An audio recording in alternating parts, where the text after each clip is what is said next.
Hey everyone, it's time for another edition of Beaver Banter. Beaver Sports Talk lives here.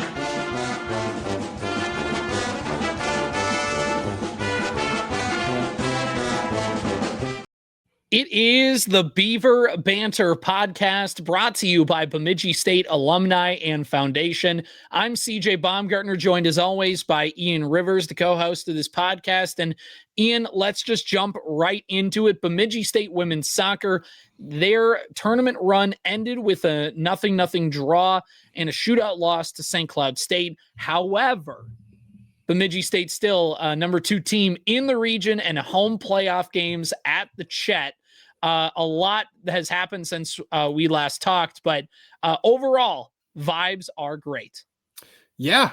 I mean, the NSIC semifinals, unfortunately, neither team was able to find a goal. It ended 0-0 with St. Cloud State, like CJ said, and the girls lost in a shootout to the Huskies, which after this weekend, I saw enough shootouts with Huskies teams between the Beavers and the men's hockey. Enough for a lifetime. Yeah, exactly. So, I went on Twitter and I made this huge, emotional post calling for the committee to do the right thing. And this isn't a real loss to St. Cloud State. It's a tie, and if you were doing tie, some politicking. Right. And if it's a tie, then it should stay the same, right? Like these teams are evenly matched. You had Bemidji above St. Cloud State. Bemidji State had to win earlier in the year. They had to win earlier in the year. They finished with the same amount of points in the conference. And honestly, this, they played pretty similarly in this game. It was pretty even throughout. St. Cloud State kind of towards the end of the game, you thought, oh, maybe St. Cloud State is on the front foot here. But Bemidji State was able to hold on and get to a penalty kick shootout, which is, of course, one of the sillier ways to end a game. But, I mean, it's kind of the what are you going to do? Make them keep playing until they all drop dead on the field? Because if nobody scores a goal, that's a lot of running around playing And soccer. The way that game was heading, by the way, they were going to play 0-0 to infinity. Yeah, pretty much. Yeah, that's what it seemed like. And then I totally forgot in making that post, by the way, that St. Cloud State was playing again. They had another game to try to get another win. And so it's like, well, that also plays into it. But they lost in double overtime, I believe, to Minnesota State in the NSIC championship game, which I don't know, dude. I don't know exactly how close it was, but I have to assume that St. Cloud State would be hosting this weekend if they were able to upset the Mavericks in the championship game and take that 2 seed off of the Bemidji State Beavers, but they didn't. And the Beavers are the 2 seed in the Central region. So they get to host soccer this weekend for sure. And honestly, CJ, I was just looking at the BSU website and the way that they have the tournament scheduled on the website is one game. Like if they win both games this weekend, which is definitely on the table, it's definitely possible. There's one game next weekend on Sunday, the 30th. And then the next Saturday after that would be the NCAA quarterfinal round on December 6th. And then following that on December 11th and 13th is the NCAA semifinal and championship. Whereas the last time we were in the tournament and we made the quarterfinal a couple of years ago, at this point, that second weekend, it was just a 3-weekend tournament. The second weekend was kind of combined. And so I was wondering what would have to happen again. You know how it kind of lined up where the central region, like they used to flip back and forth between which higher seed would host, and Bemidji State just ended up getting lucky and getting to host another weekend of soccer at the Chet. So it seems like, we'll talk about the bracket here in just a second, but it seems like if Mankato loses this weekend and Bemidji State does advance to the NCAA tournament third round, they might get to host another soccer game next weekend at the Chet, just based off of how this is looking. Let's go. So that would be really fun. So if I needed any other reason to cheer against Mankato, now we have it. There's more meat on the bone when we're cheering against Mankato. 3 teams from the NSIC made the Central Region bracket. They are the top 3 seeds in the tournament. Minnesota State plays host to Harding. The that region obviously is going to be, that half of the bracket will be hosted by Mankato in Mankato. Washburn College plays host to Missouri Western, a team that Bemidji State, I believe, played earlier this season and lost to on the road in St. Joseph, Missouri. That was a 0-2 loss for the Beavers. The Beavers host number 7 Central Missouri, and then the other half of the bracket there is St. Cloud State and Pittsburgh State, the Gorillas. So that would be a very interesting matchup. Again, I don't need many reasons to cheer against St. Cloud State, but a matchup against the Gorillas would be a pretty fun one there for the Beavers. Yeah. St. Cloud State plays Friday at 10 a.m. Bemidji State plays Friday at 1 p.m. So I think I'm going to be there for that game, CJ. I'm going up for the hockey games. So I would have been extra pissed if this year just randomly happened to be, we're going to be playing tournament games in St. Cloud where I could go and see the Beavers play very easily. And now it's already one that I've made prior plans and I'm going to be in Bemidji. So I was really, really thankful when the bracket was announced the Beavers are going to be hosting. But if we want to talk a little bit about that first round matchup with Central Missouri, let's do it. This is a team the Beavers have played 3 times so far in this series history, 2018, 2019, and 2021. 2 of those matchups have been in the NCAA tournament, and Central Missouri has been the team that has knocked the Beavers out of the tournament twice in the history of this matchup so far. The last matchup was in Allendale, Michigan, and it was a 1-4 loss for the Beavers back on December 3rd of 2021. So, man, that's late into the season. December 3rd, that's pushing it. They must have just had this season run later that year because I don't believe 2021 was one of the years that the Beavers made like a particularly deep run. Maybe it was the second weekend of the tournament, but I don't know. That's interesting, but yeah, definitely some revenge on the table this year for BSU. Yeah, exactly. And this is a team that obviously, like we talked about, has knocked the Beavers out of the playoffs a few different times and just not quite able to get over the edge. But yeah, again, there's still a lot to happen. I'm not trying to obviously they're a good program as evidenced by the fact that the Beavers have seen them in the tournament multiple times. But I think also this is a very gettable team. They are 10-5-1. Correct me if I'm wrong, Ian. This is a Central Missouri team that has 5 losses going into this matchup and only 10 wins. I'm seeing 10-5-4 on their website, but I don't know if they're like counting maybe some exhibitions that aren't technically counted. I don't know, but yeah, no, either way, they are they're a team that's gettable. You know what I mean? Like it just feels like it's not the end of the world that you ended up getting this matchup. Yeah, the NCAA website says that they are 10-5-4 on the year, where Bemidji State is 14-2-4. Central Missouri obviously plays in a really great conference, and there's a lot of good Division II women's soccer down in Missouri. It feels like, just like there is up here in Minnesota. I don't know. It just feels like Bemidji State, even though they didn't have the NSIC tournament go the way that they wanted, I think, though, that even though they didn't come out in that shootout win against St. Cloud State, that's still a great St. Cloud State team that took Mankato to double overtime, and also a team that's going to be playing well. So I think out of all the teams in the NSIC, Bemidji State is playing right even with St. Cloud State, and you could theoretically even say with Minnesota State. So this team is playing about as well as it can. They have the offensive capabilities. We know their defense is as strong as ever. Katrina Bartheld, a senior. I just feel like this team is poised to make a run. You know what I mean? Yeah, I think so too. It's going to be tough. Like, every time you get into this area of the bracket, like area of the season, I should say, like you're in the NCAA tournament. There's no more easy games. Like these teams are better than supposedly the 4th best team in your conference, Concordia St. Paul. And that's a tough game when we play them in the NSIC. So, you look across the bracket to the other side and see Pittsburgh State matched up with St. Cloud State. Pittsburgh State, the last game of the regular season, matched up with this Central Missouri team and beat them 1-0. And then, of course, Central Oklahoma, who is, I believe, also in this tournament, beat the Jennies, I believe is the mascot here for Central Missouri. They beat them 1-2 in the first round of the MIAA soccer tournament. So yeah, it's a tough region. I think when you're looking across like the other ones, like there's not as many ranked teams in this one. Like Bemidji State was receiving votes in the coaches polls, and they're the second ranked team in this region. So maybe it's not quite as deep from that perspective, but I do still think it's a region that has quite a bit of parity. Like you could see Central Missouri or Pittsburgh State, I think, come out of this bracket and not be too surprised. So you still have to take your opponents super seriously. But I do think this Bemidji State team is one of the better ones we've seen over the last few years we've been covering this team. Obviously, it's hard to compete with that team back in 2022, I believe, at this point, that made the NCAA quarterfinals and eventually lost to Ferris State. But that's another benefit.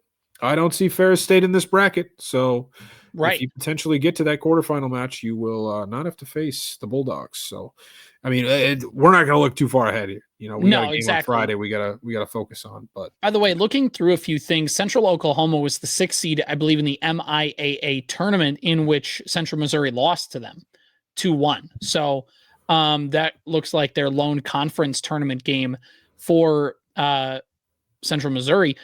Looking also at the Jenny schedule here. I see. I was seeing on their schedule that Central Oklahoma had a 6 next to them, but that was the seed that was the conference. Yeah, that was their conference seed. Yeah, because it's in parentheses. So they got upset. Yeah, they got upset in their first round of the tournament. This still is a team, by the way, even though they only have 10 wins. Let me just go over some of their like opponents. They had a 0-0 draw against Augustana in Mankato to start their season, and then they lost 1-0 to Minnesota State in their second game of the year.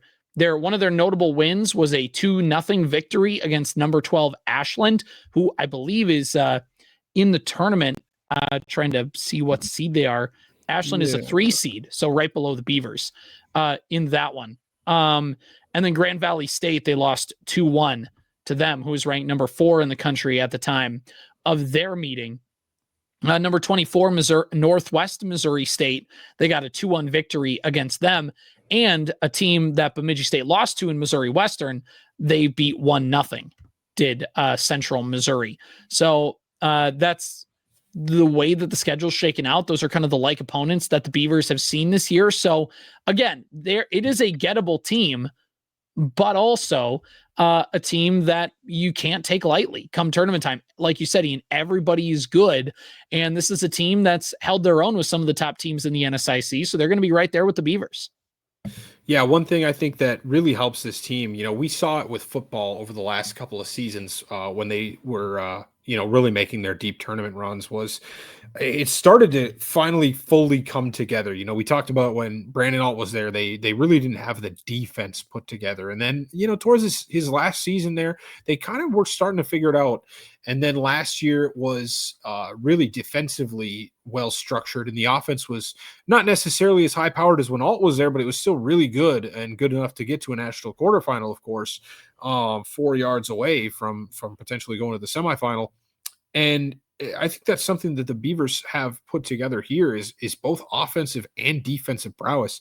We talked about a couple of years ago when they made the tournament, like they were a really good defensive team. They really always have been. But the offense this year, I think, has just been so much better than most of the offenses we've seen in the past from this team. And that's something that I'm really looking forward to. I mean, this team has not given up a goal in the run of play since all the way back to October 12th. So it's been over a month since they've allowed a goal in the run of play. And they've only allowed 1 goal since October 12th, and that was a penalty kick against Winona State on October 26th. Unless I already said October 26th. Either way, it's been over a month since they've allowed a goal from the run of play. Zeros all over. I think that this team plays well, both offensively and defensively, and that is going to play into their hands pretty well, especially when you consider the fact that they don't have to travel at all. Even down to St. Cloud, that throws you off just a little bit. It definitely does. And more importantly, the other team has to travel. Right. The other team is coming all the way up from Missouri. I believe Pittsburgh State is also in Missouri. So, big travel. I mean, I'm not exactly sure how cold it's going to be in Bemidji, but I'm sure it's going to be colder than it is in Missouri. So another thing It's not that going to really be just a plays. blitz like there was that one time they were hosting. Yeah. And I think it was when they were playing Central Oklahoma, and you could just tell Central Oklahoma did not want to be there. Yeah. Yeah. So it's a definite advantage to be at home and to have more people show up. I mean, not to say that people don't want to support the team, but if the game is down in, obviously it would have been in St. Cloud, so it would have been a lot easier to get there. But if this game was in Missouri, it'd be a lot harder for a lot of local fans to get to that game. So you're going to have plenty of support. Get out there, support the Beavers. It's going to be fun. I do plan on being there for this game. I'll have to leave my house a little earlier than I planned on to get up there on Friday, but I'm going to be there and it's going to be awesome. Yeah, it's going to be awesome. It's going to be a great game. By the way, context here, Central Missouri, 39 goals scored on the season. For Bemidji State on the year, they had 38 goals. So one more goal scored than the Beavers did. Goals allowed by Central Missouri, 11. Goals allowed by the Beavers, 10. So both these teams in terms of scoring are kind of right there up neck and neck with each other. It's just really going to be fascinating to see how this all comes together. And I think, again, when you're in a matchup of two teams like we talked about with St. Cloud State and Bemidji State, evenly matched, it's going to come down to just kind of a break here and there. It's going to come down to, can a team just execute a kick? It's going to come down to just something very minor that's going to break in the way of one particular team and allow them to win. In the Bemidji State, St. Cloud State case, was the penalty kicks. But overall, I think this is, I think this is going to be a really nice matchup between these two teams. Yeah, I agree. Evenly matched teams, you see that a lot, and you're going to see it a lot more. Every team in this little section of the bracket here that's playing in Bemidji is capable of coming out and making it to the second weekend. So hopefully the Beavers can do that for what I believe would be the third time in their program's history, making it past the second round of the tournament. And we can keep talking about soccer for another week. All they do is win. Let's just keep it rolling. Absolutely. We're going to talk about a couple team seasons that came to a close in the fall sports scene. But before we do that, want to first talk about Bemidji State Alumni and Foundation. Once a Beaver, always a Beaver. The Bemidji State Alumni and Foundation is here to keep that green and white pride going strong for its 50,000 graduates around the world. From scholarships that open doors for students to events that bring BSU alumni and friends together, you can get connected, give back, and leave a legacy at Bemidji State. Whether you're a proud BSU grad, a local supporter, or just love cheering on the Beavers, come be a part of the action at bsualumni.org. That's bsualumni.org. Bemidji State Alumni and Foundation, proud supporters of the Beaver Banter podcast. Okay, Ian, so now as we shift our focus towards football, their season came to a close, got a win over UMary, were able to end the season on a high note. But of course, I think if we were to go all the way back, to August 19th or August 20th, whenever it was we had our first recording session, we were getting ready for Bemidji State versus Michigan Tech. I don't think either of us really saw 4-7 coming on this campaign. However, especially when they started 0-5 to begin the season. However, when you go from that Northern State game on, Bemidji State ended the year at 4-2. So it's kind of been a tale of two seasons, and really it felt like the first, August and September, it really did feel like for Bemidji State, it felt like two different seasons, right? It felt like a team that was not directionless, but just a team that hadn't quite found its groove yet, a team that was looking to find its own identity. And unfortunately, they couldn't find it until 5 games in. And unfortunately, they couldn't get their first win until 5 games in. But when they did, Ian, not that they were perfect, but I think we saw a much closer football team to the one we thought we were going to see. Yeah, absolutely. I think that we can still just go back to that first stretch of 5 games, and there's just a couple games that you wish you had back, and it could have changed what this season looks like. I'm not saying that this is a playoff caliber team this year. There was definite flaws with the system that was in place, or not the system that was in place, but it just wasn't working. Early on, you're trying to. It figure took them out a while to find the right system, I think is exactly what you're trying to say. Yeah. Yes, exactly. And then from that time, unfortunately, the hole was just too deep to dig out of. And it, a couple of those games, Minot State, Winona State, those are the two that we keep coming back to that could have turned this season from a 4-7 disappointment into a 6-5. Like, all right, we kind of knew we were rebuilding. Maybe it didn't go the way we planned, but this is definitely something we can rebound from. And I do still think that this is a season you can rebound from. This was one of the weirdest years I can remember in the NSIC, man. I mean, this conference kind of cannibalized itself. And I do want to take a second once we're done, with Bemidji State to just talk about the two teams that did make the NCAA tournament quickly and kind of the controversy that's been going on there.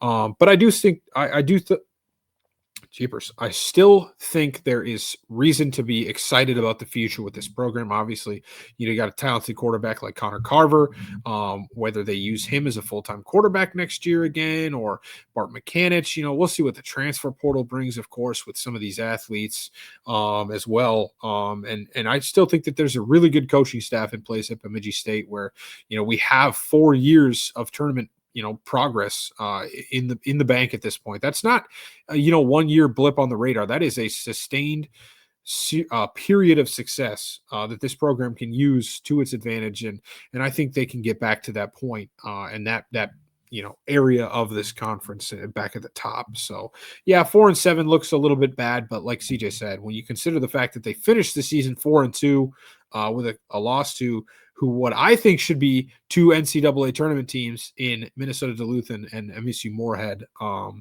I don't think you can look at the final stretch of 6 games and be too disappointed with where the team ended up. Yeah, there's a lot of things really. And I think overall, and we made this point in the middle. So like as much as we were expecting the team to perform better than what the overall result ended up being, and I think coaches and players will tell you that thought maybe the ceiling was a little bit higher for them, but even when they were at their lowest after that loss to Minot State, and I think we can agree that's the lowest point of the season for this team when they had the pick 6 and then they had another drive where it looked like they were going to come back and tie the game and then they throw the pick and it felt like it just was probably the lowest point. But even at that spot, Ian, I think we both were to give ourselves credit, I think we both at the time were like, look, things are bad, but this is a good coaching staff. These guys have done it before, even though it's not continuing immediately from the success they've had. The people in place built it up. And if they got to take a little bit more time than we thought to build it back up again, we still trust Coach Bolte and the coaching staff and some of these other players to kind of steer the ship and build it back up again. And over the second half of the season, we started to see that. Connor Carver kind of turned into more of a gadget player. We saw Mechanic get a little more time, although, Carver still stepped in and played quarterback here and there in a couple games throughout the end of the season. But overall, I think this team started to find their identity. And I think that that's the important part. It's not just that they went 4-7, but it's that they went 4-2 in the second half of the year to go, okay, they found some stuff that worked. Jordan Hine, offensive coordinator, friend of the show, great guy. We love having him on. It just probably took him a little bit. Like, first time calling games for the Beavers, first time offensive coordinator here at Bemidji State. I know he was the OC at Northern last year, but you still got to come in. You got to bring in your own identity. Even though it's a place you have familiarity with, you still got to try and make some things your own and make adjustments and here and there. And it just took them a little bit of time to find the rhythm and find what works. And unfortunately in football, you just don't get a lot of time. You don't get a lot of games. You don't get even a lot of practice. Like, there's just only so many reps you have to make things work. It's very results driven, even if you feel like the process has been working well. So overall, I think this is just to say this year was a disappointment by the lofty goals this program has set. But overall, I think they recovered really well and gave you stuff to look forward to going into next season. Yeah, absolutely. I agree with that. And even the 2 losses that they had, it didn't really feel like they got the doors blown off of them early. And it was just constantly like, oh, well, we were down 40 at It wasn't like the losses against Augustana or like Sioux Falls at the beginning of the year. Like, whoa, we got like all of a sudden you blinked and you're down by 3 scores. Yeah, exactly. And it was the final scores don't look as pretty, but it was, it's getting away from us now in the fourth quarter rather than, oh my God, the second quarter just started and we're down by 35 already or whatever it was against Sioux Falls earlier this season, where it was really, really disappointing. And yeah, a good win against UMary to end the season up. Bart Mechanic played the whole game at quarterback. I don't know if Carver picked up an injury or maybe got a little suspension. CJ, you said he maybe threw a that was against Moorhead, although That was against Moorhead, so they already played a game. Yeah, their game last week. So, but he did not play in this game, or at least didn't log an offensive stat. Bart McCanich only threw the ball 15 times, but completed 10 of those for 162 yards and 2 touchdowns. Isaiah Tisdale on the ground, 17 carries for 88 yards and 2 touchdowns. Drayton Lehman, big game through the air. 6 of those 10 catches were to Lehman for 111 yards and a touchdown. Elliott Loney added a touchdown of his own, a 31-yarder.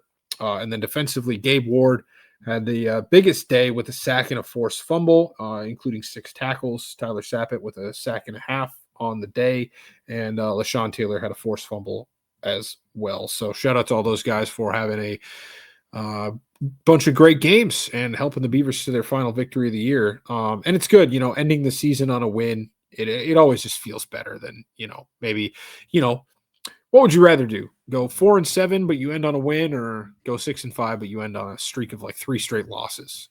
Right. Maybe you'd rather go 6-5 because you could say you had 6 wins, but that would mean that at one point you were sitting at 6-2 with real playoff aspirations, and it all came crashing down. So, either way, it is what it is. Exactly. We're maybe coping. I do feel a bit like I've made my piece about where the program is at, and I think they'll be back. And I can't wait for next season already, because I just can't wait for this coaching staff and all the players on the team that remain to come out hungry. And I'm sure they will next season. But I do feel like a little bit like the Squidward meme when I'm seeing all the people on Twitter post about the rankings and who got screwed here and who got screwed where. It's like I'm Squidward looking out my window at all these teams and everybody talking about it. Yeah well, maybe this was the year to miss, considering how everything kind of worked out, or this is the year where it's okay.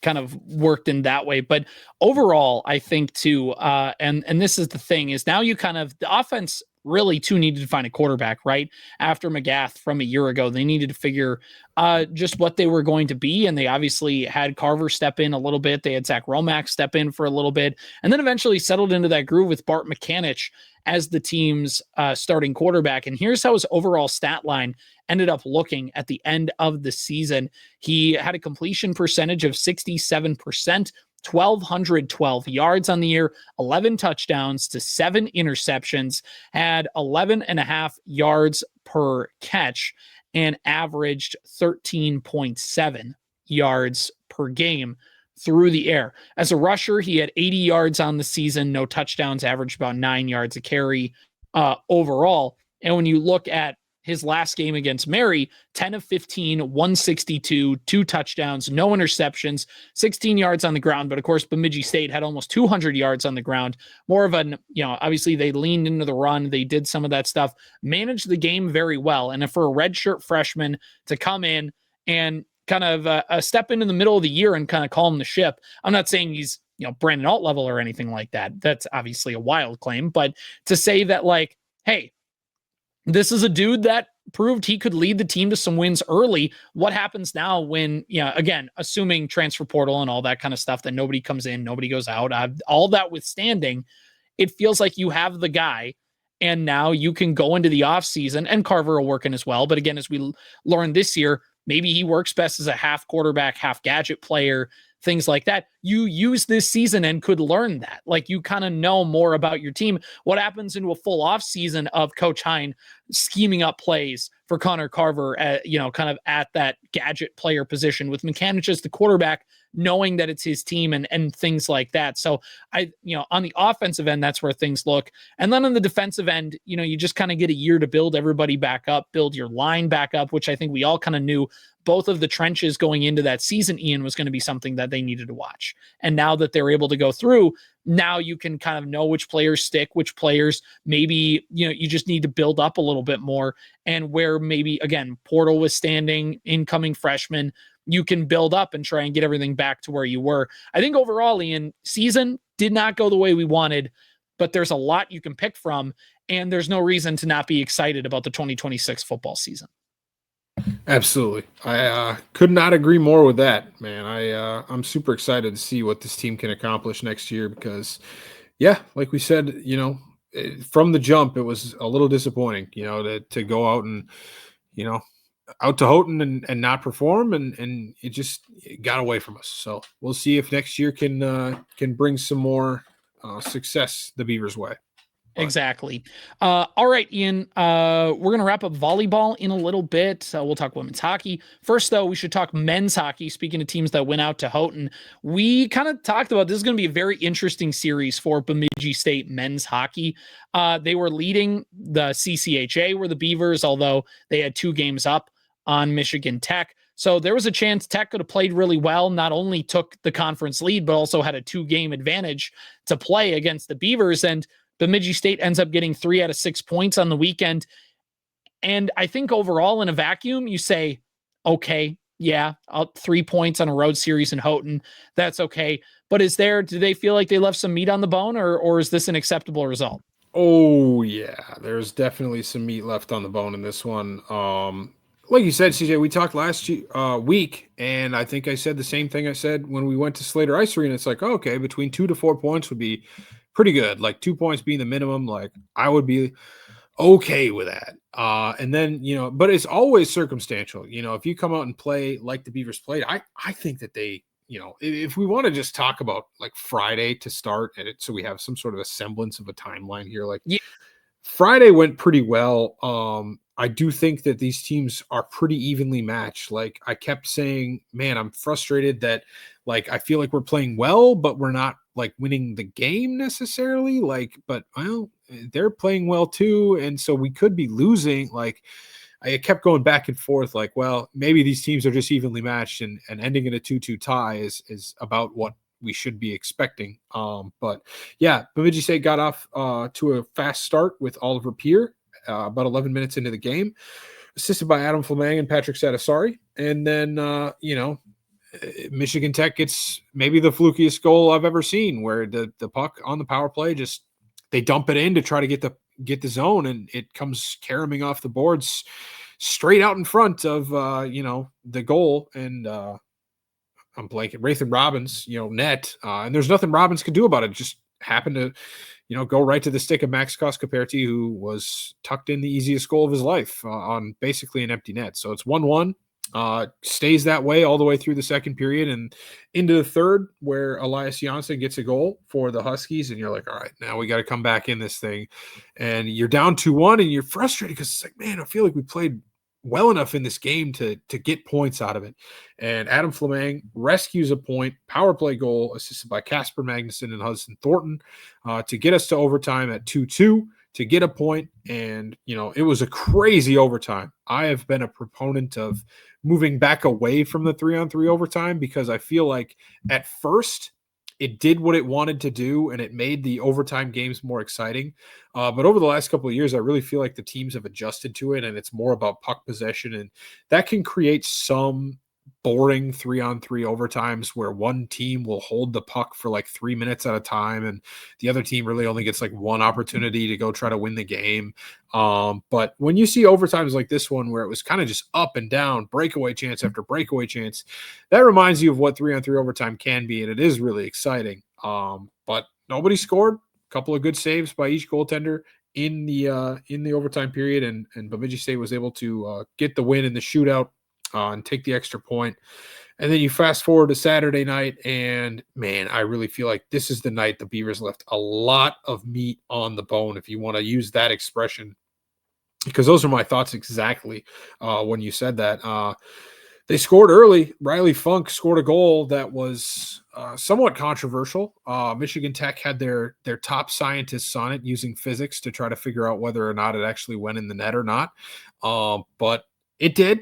And they conceded at this point that it did, which is just great to hear. I'm glad that, they've officially dropped their lawsuit against the NCAA and Riley Funk. But it was a beautiful shot over the top of the goaltender's shoulder, assisted by Max Nemetsnikov and Ryan Henderson.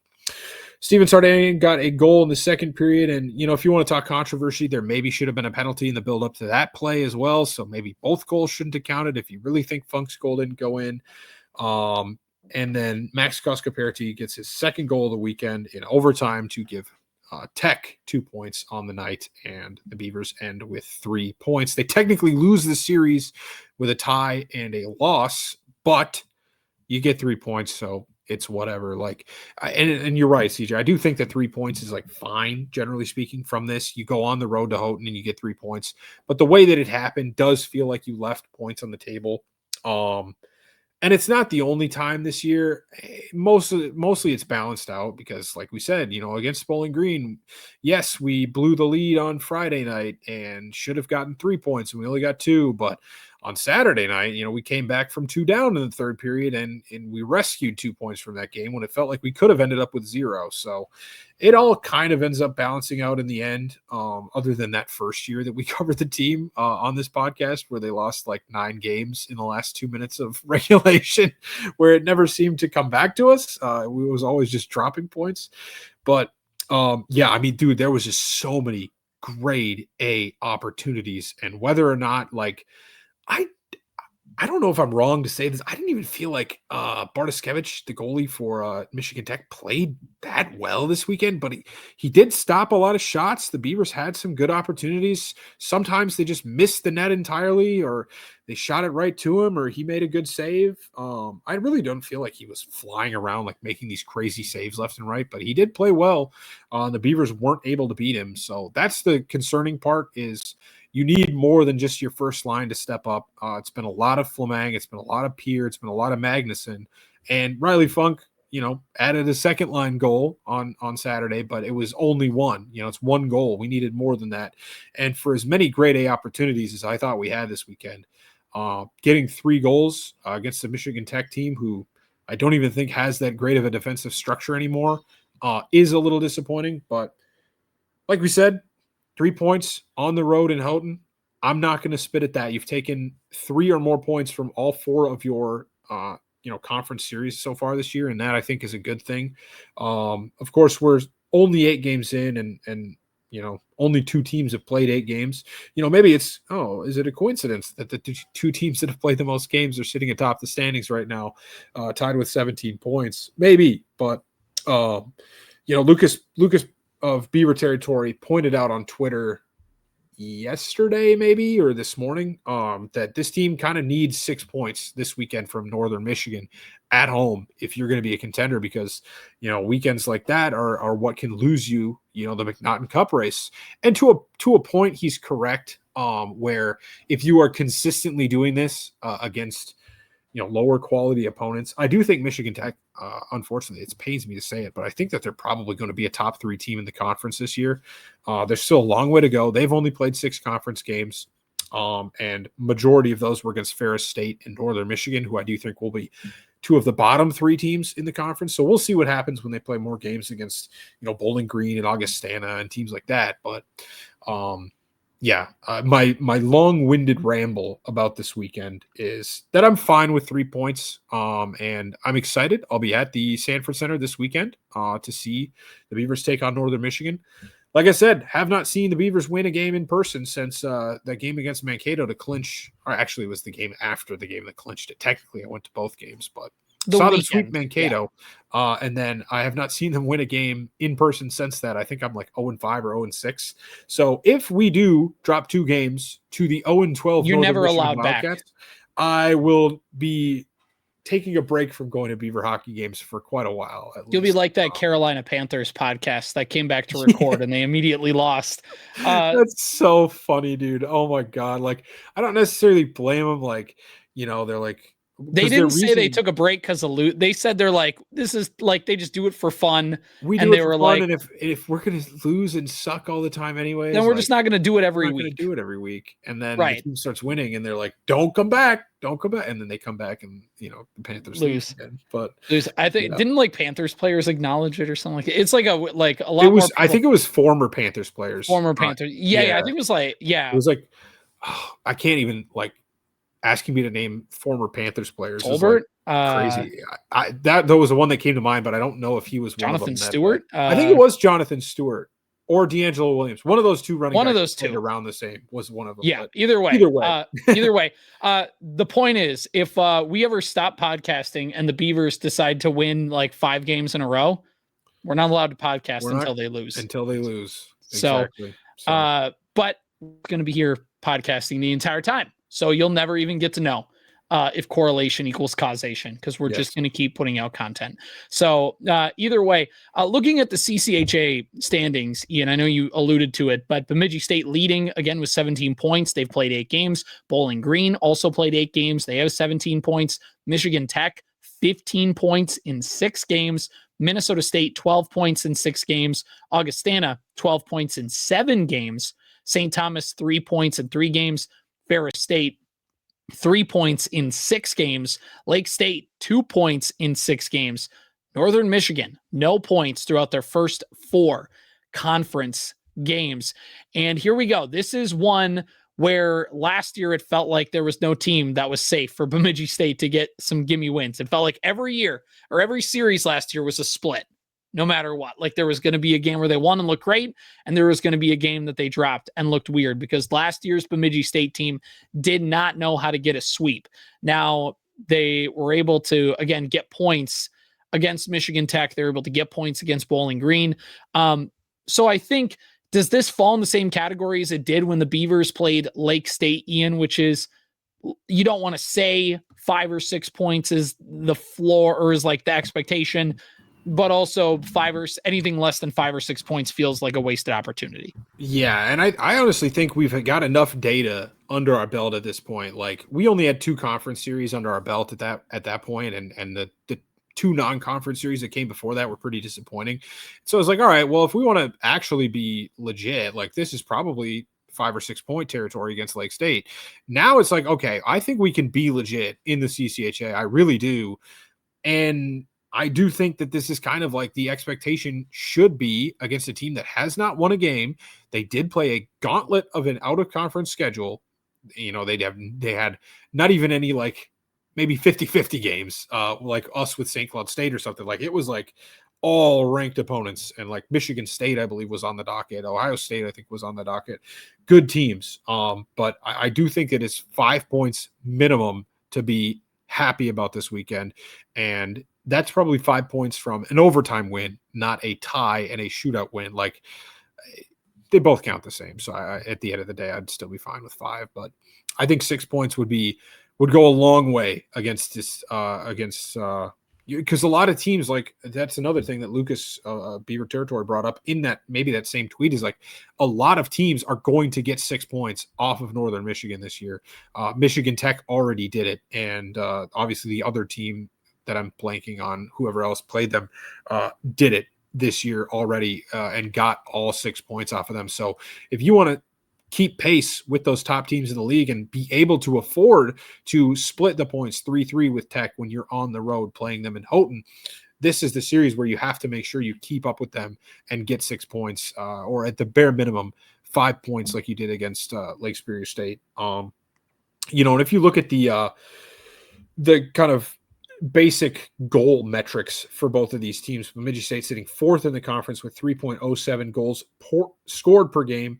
Northern Michigan down at just 1.42 goals per game scored. And again, they've played a lot of really good teams, so that does play into that. But they play a lot of great teams. Ohio State's on the mix. Michigan State was in the mix. Yep. By the way, their conference losses were to, like you said, Michigan Tech, and they got swept by Augustana. Yeah, and Augustana's been a little disappointing this year, definitely so far, being middle of the pack with 7 games played. But still, they're a good team. They're leading defensively in goals allowed per game. And Northern Michigan, 3.92, almost 4 goals per game allowed. So this should be an opportunity for the Beavers offense to feast and kind of get a, back on track game, as we head after this into our final non-conference series of the year against North Dakota. So look for a get-right series against the, Wildcats here. I think the penalty kill has been a lot better. Let me see what the penalty kill and power play percentages are. Bemidji State 3rd in power play percentage in the conference at 17.6%. That's not great, but, you get that up maybe 1 or 2%, you're talking about a pretty good power play. It's 3rd in the conference, so I guess it's better than a lot of teams. Northern Michigan under 10% at 9.5 on the power play. That's pretty bad. That's less than ideal for them. Their power play is actually, or their penalty kill has actually been pretty good, 83.7%. Not great, but fourth in the conference. The Beavers sixth in the conference at 80.4%, which sounds mediocre at best, but when you compare it to the 67% that it was against like Minnesota Duluth, I think is when that stat got dropped, that they were like 67%, or it was the weekend after. No, it was the weekend after against Augustana, after they allowed all those power play goals, where it's like, okay, well, we got it up 13% since then. And, let's not let this be the weekend where we let Northern Michigan figure out their power play. They've only scored 4 power play goals all season so far. So let's have this not be a get right series for them. Yeah, exactly. And, after last year, a little bit nervous in the knees going into this one after what the Wildcats did to us. So we'll see. Well, the good news is that it is in Bemidji. It's in the Sanford Center. You don't got to make that trip over to Northern Michigan. But yeah, it'll be interesting. This is, like you said, they get this series, they play North Dakota, and then 2 weeks from now, they go to Augustana and already wrap up the season series with the Vikings coming up. So a lot of hockey still left to be played, but this feels like kind of the last gimme weekend you get for a little bit in terms of conference points, because then after that, after you play Augustana, you have like a month off, basically. You have your exhibition on January 2nd against the Gophers. Then you come back January 9th home against Michigan Tech. Then you go to St. Thomas. Then you host Bowling Green. And then it's really when you play Northern Michigan again that feels like you kind of get some of those easy points. So it's going to be fascinating. And this really does feel like, again, to keep pace, because Michigan Tech is 2 games. They still have 2 games to play on you, and they're right on your heels. So you need to create that buffer, because you're not going to play them until, kind of late January, I believe, on the schedule. So when you play the Huskies again. So early January is when they play them. But either way, that's the series. I think Bemidji State does take care of business. I think they do get 2 regulation wins. I think they take 6 points, and I think the Beavers put themselves in good position in the CCHA before they take a little break. Yeah, let me enter a bit of a flow state here. I think I'm going to predict these games pretty much exactly. Friday is going to be frustrating as hell. It is going to be a 3-1 win over the Wildcats. The Beavers are going to be tied 1-1 heading into the third period. They're going to get a goal about halfway through that third period, and then they're going to add an empty netter to make it 3-1. I like it. Ooh, okay. That's a little bit sketchy. Maybe we don't want to let play with our. I want to let them hang around a little bit. Yeah. And then I do think on Saturday they blow the doors off of them and win like a 5-1 or 4-0, type of a hockey game. So that's, if that happens, everybody can donate, $25 to my Venmo, which I will proceed to put in the Discord if this actually happens. So, yeah. No worries, just me begging for money on our podcast. Why not use your platform? We are not above begging. No, we should be, but we're not. So yeah. What else we got to jump into, CJ? Women's hockey played a tough team in the Gophers over the weekend, and kind of the result we expected. They got swept. And, again, just trying to build, trying to find some positive momentum, trying to get some things rolling for the team. It's just so hard to find any momentum CHA sometimes. And unfortunately, a 2-6 loss at Mariucci on Friday night, then a 9-2 loss at Ritter on Saturday. Bury the pucks and move on to a series against St. Cloud State coming up this weekend at the Sanford Center. Yeah, Morgan Smith scored actually on that Friday game 14 seconds into the game for the Beavers to give them a 1-0 lead. And I don't know if Lucas ever got to the bottom of it. We were wondering in the Discord, what's the last time we've actually held the lead against the Gophers? Because it feels like it's been a long time. And unfortunately, it was short-lived. About 6 minutes later, the Gophers tied it up. And then, Issa Godel got a goal in the second period on the power play to tie it back up at 2-2. And then the third period kind of gets away from the Beavers.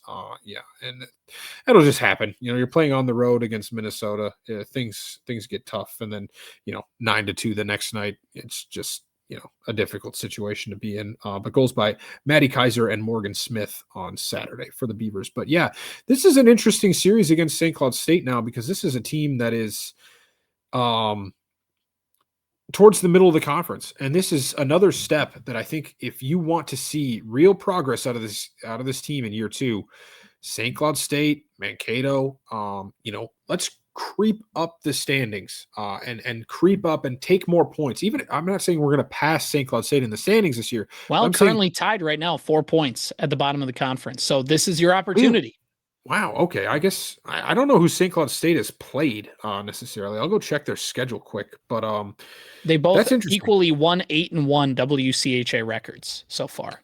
Okay. Let me check out. Although St. Cloud State has 37 goals scored, 45 goals allowed. Bemidji State right now, 18 goals scored, 48 goals allowed. Yeah, so their conference opponents right now, a couple of losses to Minnesota, an overtime win and an overtime loss to St. Thomas that was at the Herb Brooks Center.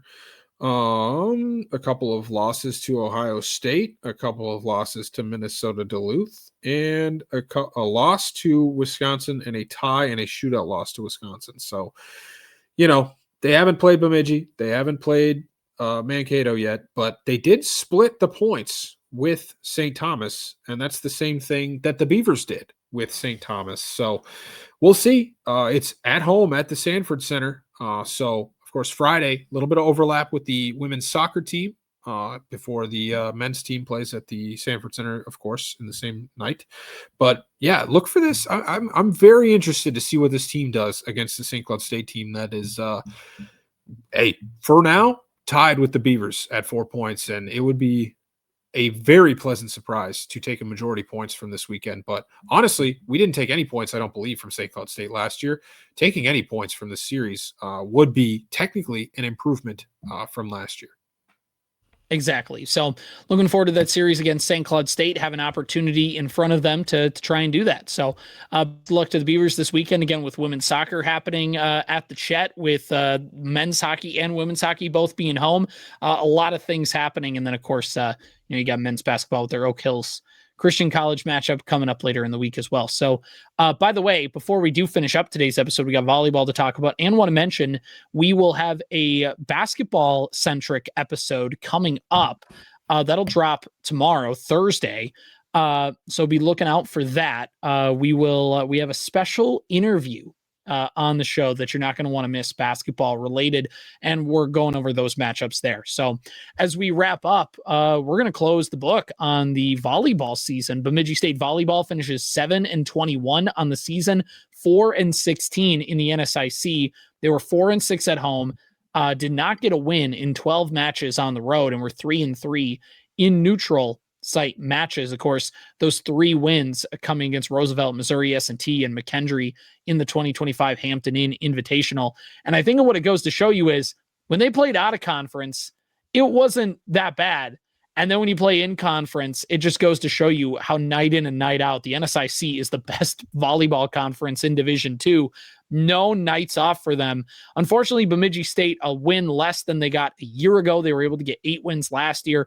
First year under Coach Bute, and to kind of get it in the books, it ended with a weekend series against Concordia St. Paul at Bemidji, at the BSU gym in Bemidji. They lost in 3 sets and then played Winona State on Saturday.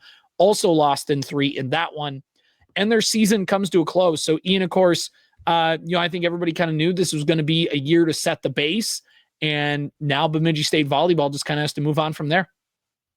Yeah. I mean, hey, like you said, it's a 1 win less than last season. Last season, of course, a very precarious season for the team for multiple reasons. But I think that there's reason to be excited about the first year under Coach Bute. A big win over Minnesota Duluth team that they hadn't beaten in like 27 years or 27 tries or whatever it was, which is always super, super cool to see. So let's see if, I'm excited to see if this team can do more of that headed into the future. Just like, maybe this women's hockey team is building on their second year head coach. Maybe the volleyball team can do the same thing next year. Exactly. So a lot of things that Bemidji State is trying to build on for the future. And again, with Coach Bute kind of getting that first one there, first season under her belt, I should say. And now the program can kind of move forward and see where everything is set to go. Just kind of looking through the end of the